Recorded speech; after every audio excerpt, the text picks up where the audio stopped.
Salut à tous, c'est Sylvain pour la chaîne Slide Venture. Aujourd'hui, on va essayer de voir comment on peut améliorer l'inertie thermique d'un poêle à bois premier prix. C'est parti!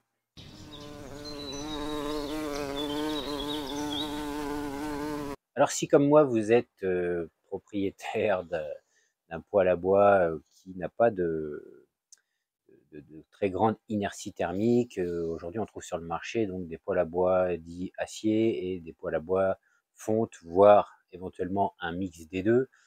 Pour moi, l'avantage de l'acier, c'est que ça chauffe vite et ça rediffuse vite. Par contre, ça a très peu d'inertie. Et donc l'inertie, c'est le fait de rester chaud un certain temps et donc de diffuser cette chaleur avant de refroidir. Donc ça refroidit tout doucement. Donc les poêles à bois en acier vont chauffer assez rapidement et diffuser assez rapidement la chaleur, mais vont se refroidir très vite. Et les poêles en fonte, eux, vont mettre un peu plus de temps à chauffer et diffuser la chaleur et vont retenir un petit peu plus la chaleur et la diffuser une fois que le feu sera crevé.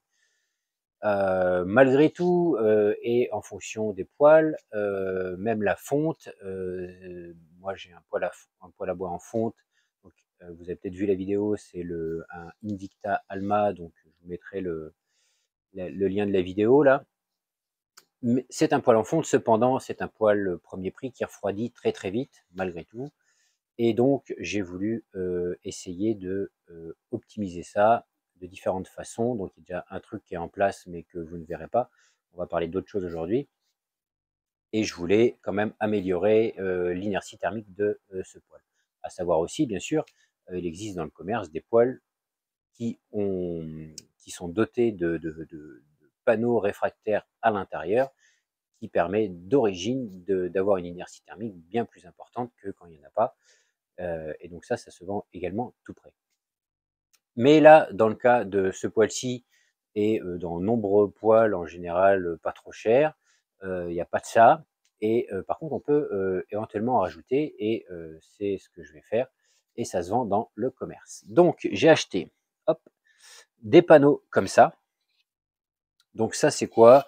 Donc c'est pas écrit en français, mais en gros, hein, c'est un espèce d'agglomérat de vermiculite qui résiste à plus de 1000 degrés, et donc qui est réfractaire et qui a cette capacité c'est pas très lourd, hein, d'emmagasiner donc de la chaleur pour ensuite la rediffuser. Donc moi, c'est un petit peu mon objectif. Donc des panneaux comme ça, j'en ai pris 3. Ce que j'ai envie de faire, c'est d'en mettre un de chaque côté vertical dans le poêle.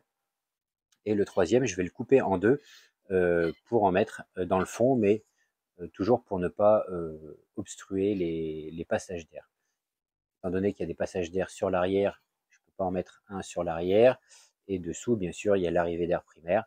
Donc je vais pouvoir en mettre un petit morceau de chaque côté, mais je ne vais pas pouvoir en mettre également sur tout le fond du poêle. Donc, ce qu'on va faire, c'est que là, je vais en couper un en deux, je vais le préparer. Ensuite, j'essaierai de vous filmer comment je vais les disposer dans le poêle. Je vais essayer de ne pas les coller. Je vais essayer de les coincer de manière à ce qu'ils tiennent tout seuls. Si je veux les enlever, je pourrais les enlever. Sinon, il existe également du mastic réfractaire, qui se vend en cartouche, hein, pour pouvoir éventuellement les coller, que ça se maintienne un petit peu. Si je vois que ça ne se maintient pas, eh bien je passerai par la case mastic réfractaire pour les plaquer le long des parois. Mais sinon, j'ai bon espoir de pouvoir les coincer et en fait de faire en sorte qu'ils se tiennent tout seuls. C'est quand même assez fragile, ça se casse assez facilement. Donc si ça vous intéresse, je vous mettrai des liens. J'ai pris ça sur Amazon, hein, je vous mettrai les liens Amazon en description, je vous mettrai le mastic réfractaire en description. Il n'y a pas que cette marque, il y en a plein, il y a différentes tailles, après à vous de voir en fonction de vos besoins. Ça se recoupe à la meuleuse avec un disque diamant sans trop de problèmes. C'est ce que je vais faire là. Donc on se retrouve pour le positionnement, et puis après, en fin de vidéo, je vous donnerai mon retour et mon ressenti en tout cas, après quelques jours d'utilisation. Allez, c'est parti.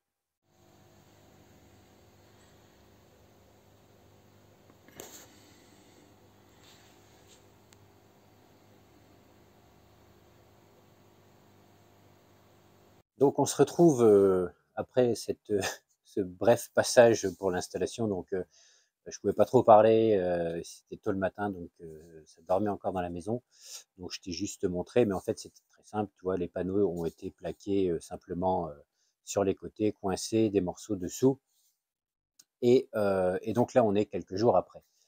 Donc, pour conclure sur ce système-là à base donc de vermiculite, c'est à mon sens pas la meilleure solution. Euh, à l'origine, j'étais parti sur acheter des briques réfractaires en chamotte, mais j'en trouvais pas à proximité ici, donc c'est pour ça que j'avais commandé ça donc sur Amazon. Je te mettrai les liens en description, et parce que ça me paraissait intéressant, enfin le format et voilà, c'était facile à mettre en place, etc. Et si je voulais trouver de la brique réfractaire, fallait que je monte à Toulouse pour en trouver dans les magasins, enfin en tout cas au vu des stocks des magasins physiques, mais que je regardais en ligne. Et donc ouais, c'est pas la meilleure solution, c'est mieux. Ce que je vais vous donner comme conclusion est vraiment subjectif parce que j'ai aucune mesure à l'appui, voilà, c'est au ressenti. Donc effectivement, j'ai quand même l'impression que le poil reste chaud plus longtemps, en tout cas au toucher. J'ai cette sensation aussi également de moins consommer de bois. Voilà, avant, je rentrais 2 fois du bois par jour pour maintenir le poil, l'approvisionnement du poil. Et aujourd'hui, je ne rentre du bois qu'une fois par jour.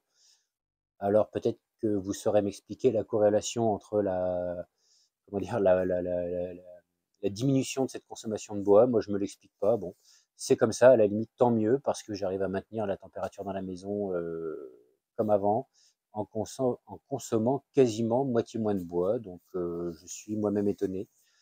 Mais si c'était à refaire et si j'ai l'occasion, comme de temps en temps, de monter à Toulouse, je pense que il est fort probable que j'achète des briques réfractaires que je viendrai mettre à la place, à l'intérieur du poêle, et j'en profiterai pour en mettre au-dessus du poêle. Donc là, je vous ai pas filmé, mais j'ai au-dessus du poêle, j'ai en plus et sur les côtés, mais extérieurs au poêle, j'ai disposé des briques, comment ils appellent ça là, des briques flammées en fait.